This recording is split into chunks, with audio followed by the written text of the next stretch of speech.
전쟁은 아브라함의 삶에도 큰 영향을 미쳤습니다. 오늘 본문의 말씀은 큰 전쟁을 겪은 이후에 아브라함의 심경의 변화를 말해주고 있는 본문입니다. 오늘 1절 말씀 함께 읽어보겠습니다. 이후에 여호와의 말씀이 환상 중에 아브라함에게 임하여 이르시되 아브라함아 두려워하지 말라.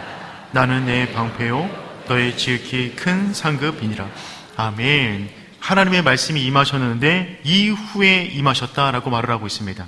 이후는 언제를 말하는 것이냐면 바로 앞장에 있는 14장에 거대한 전쟁 이후에 하나님께서 말씀하셨다는 것입니다.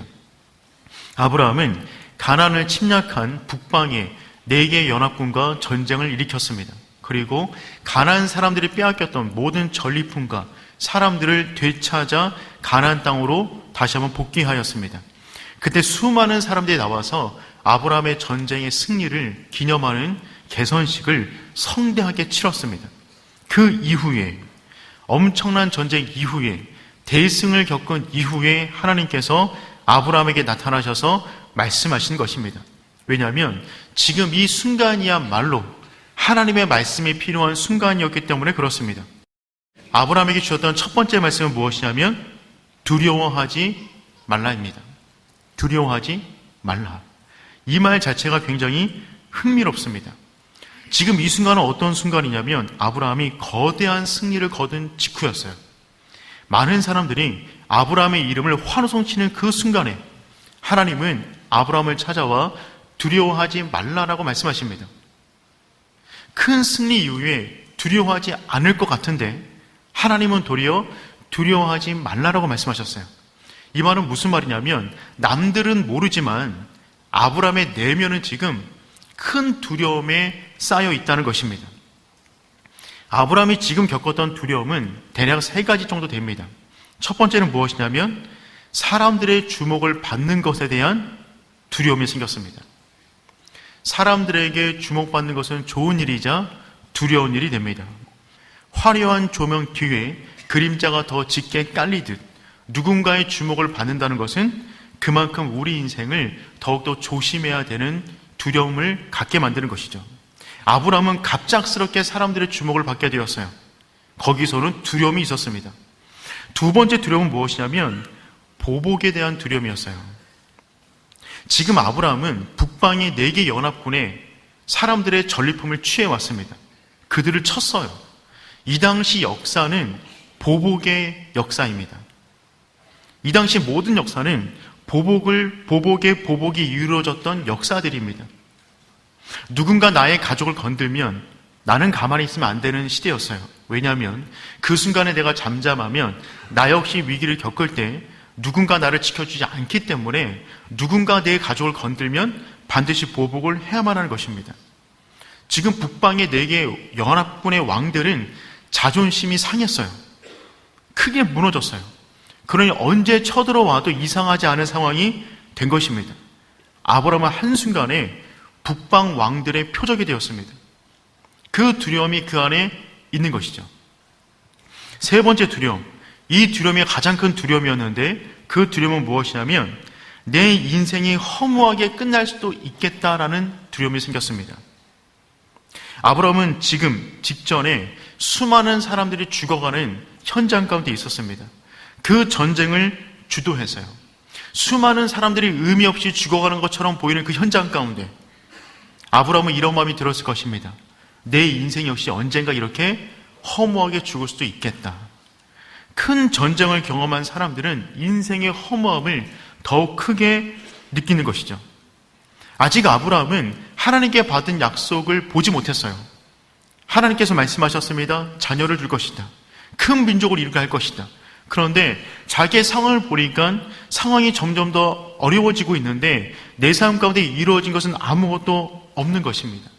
그러니 내 인생이 이러다가 한순간에 끝날 수도 있겠다라고 하는 두려움이 아브라함 가운데 찾아온 것입니다.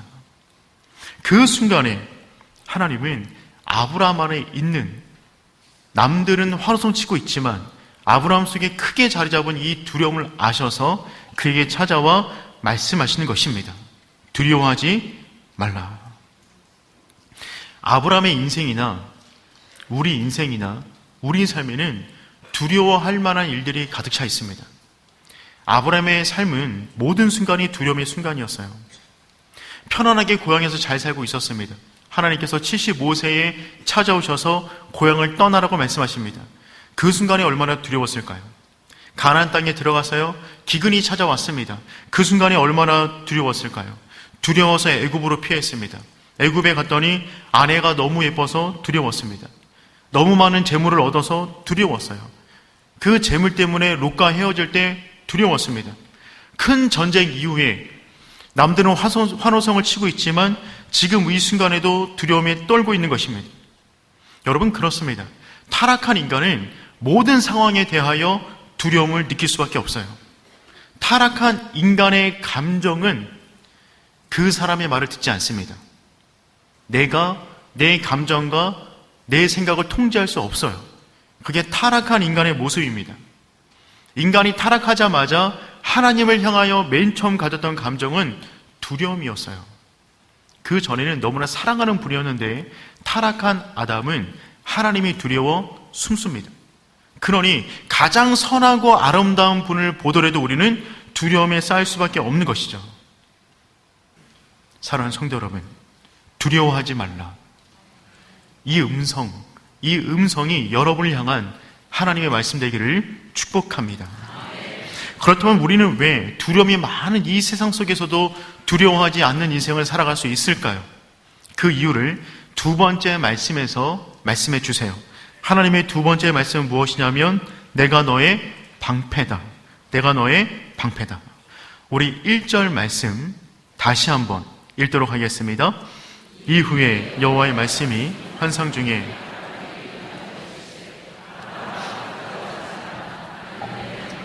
너의 지극히 큰 상급이니라. 아멘. 세상은 너무나 두려운 곳이지만 그럼에도 불구하고 우리가 두려워하지 않을 이유가 있다면 하나님이 우리의 방패가 되어 주시기 때문에 그렇습니다. 우리가 왜 이 땅이 두렵냐면 우리 삶의 문제가 어디서 터질지 모르기 때문에 두려운 것입니다. 건강하게 호흡하고 있다가도 호흡이 멈출 수 있기 때문에 두려운 것입니다. 그런데 방패는 무엇이냐면 하나님께서 우리의 방패가 되어 주셔서 우리의 모든 어려움을 막아 주시겠다는 것입니다.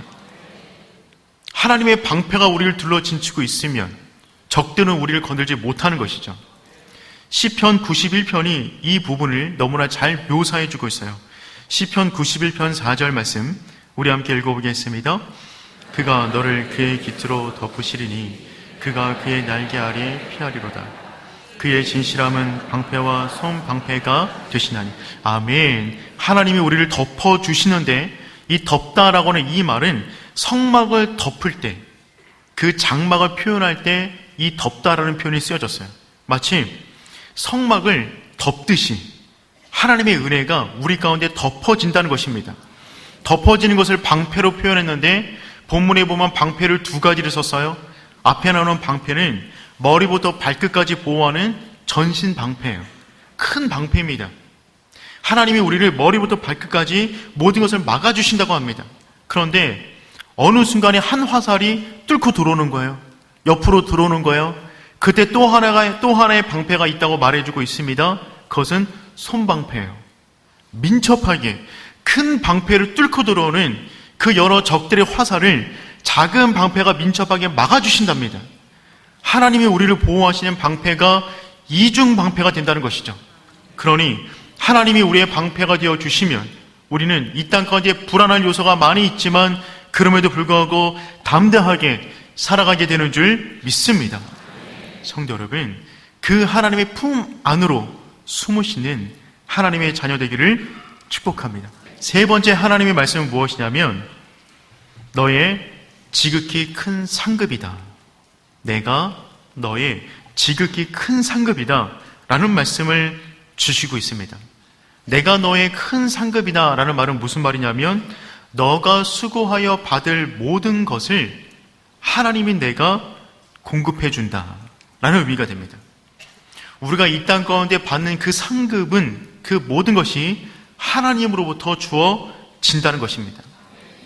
아브라함은 조금 전 전쟁을 통하여 엄청난 전리품을 얻었는데 소돔 왕이 상급을 주는 것처럼 말을 했어요. 그 모든 물질을 너가 가져라. 그때 아브라함은 당신이 제안한 것 가운데 실오라기 하나로도 내가 취하지 않겠습니다. 그 모든 상급을 거부했어요. 세상의 모든 상급을 거부하자 하나님이 나타나셔서 하신 말씀이 무엇이냐면 내가 너의 지극히 큰 상급이 되어줄게. 너가 세상을 내려놓았으니 내가 너의 상급이다. 내가 너의 인생을 지켜줄 것이다 라고 하는 축복의 말씀을 주시는 것입니다. 여러분, 그렇습니다. 하나님이 우리의 지극히 큰 상급이 되는 줄 믿습니다. 아브라함은 하나님의 이 말씀에 대하여 어떻게 반응하냐면 까칠하게 반응합니다. 볼멘소를 내고 있어요. 2절 말씀 우리 함께 보겠습니다. 아브라함이 이르되 주 여호와여 무엇을 내게 주시려 하나이까? 나는 자식이 없사오니 나의 상속자는 이 다메섹 사람 엘리에셀이니이다. 아브라함은 하나님의 엄청난 세 가지 말씀을 들었음에도 불구하고 그 마음이 이미 토라져 있습니다. 하나님께 속마음을 말하고 있는 거예요.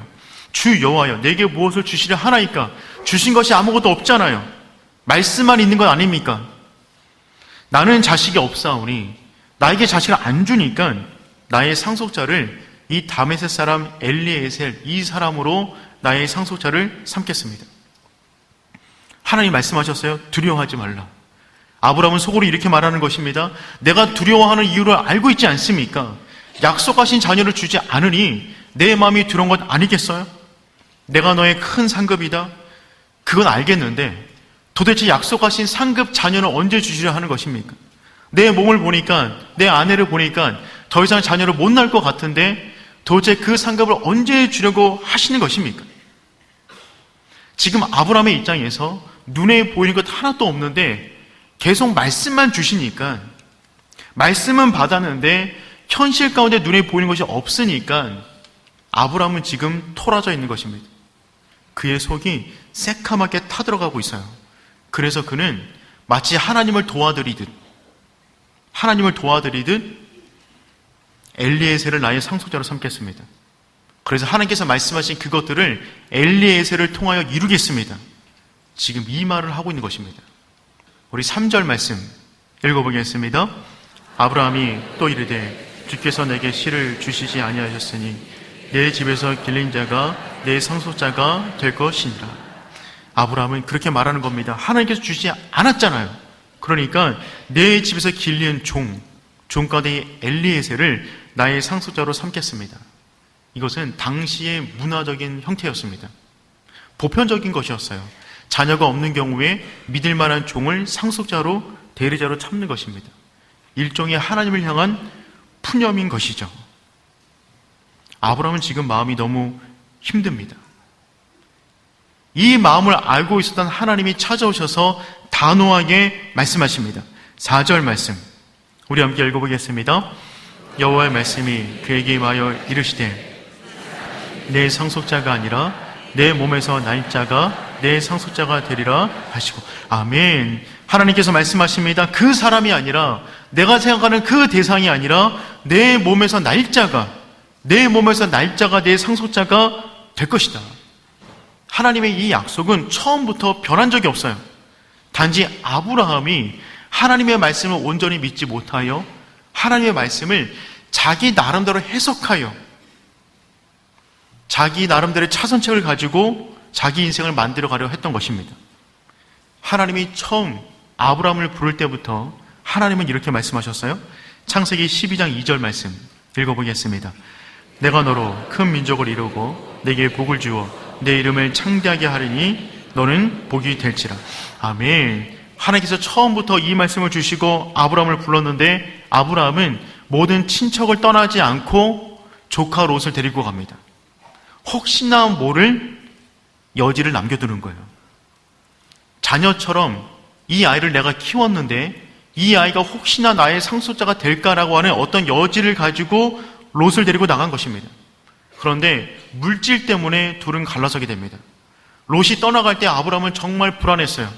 정말 상심이 컸습니다. 그때 하나님이 다시 한번 찾아오셔서 자녀에 대한 말씀을 또 하십니다. 창세기 16장 13장 16절 말씀 읽어보겠습니다. 내가 내 자손이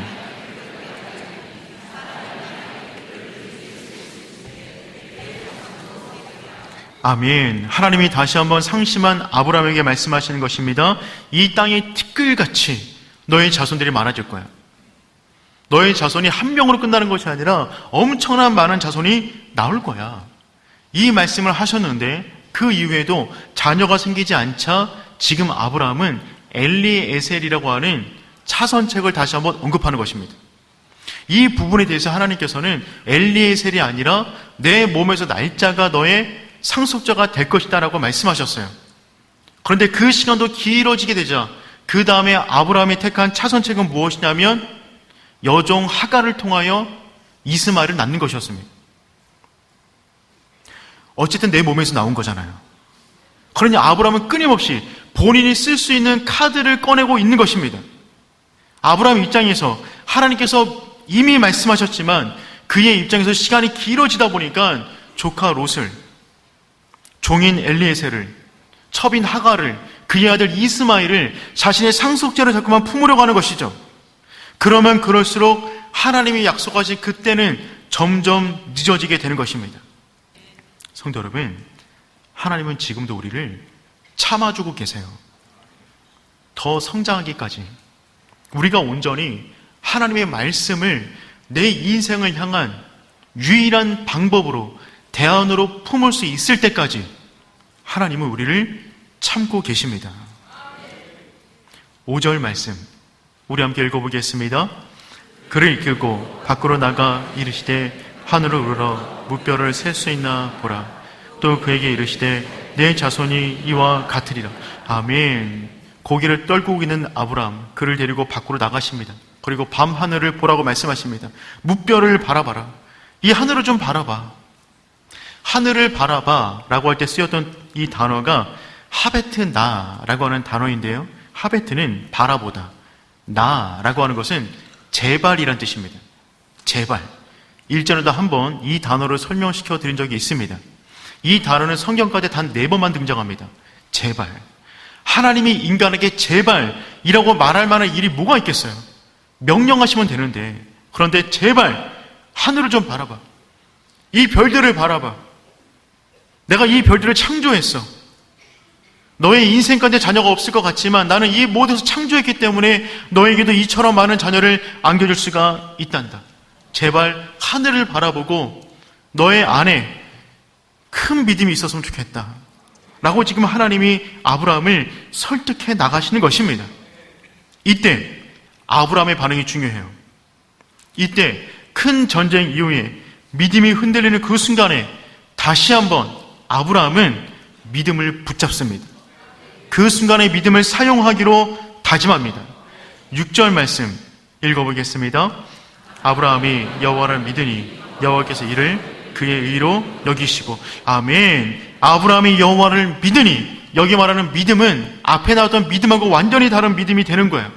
여기서 말하는 믿음이라는 이 단어는 성경의 첫 번째로 등장하는 단어인데 이 단어의 히브리어가 아만입니다.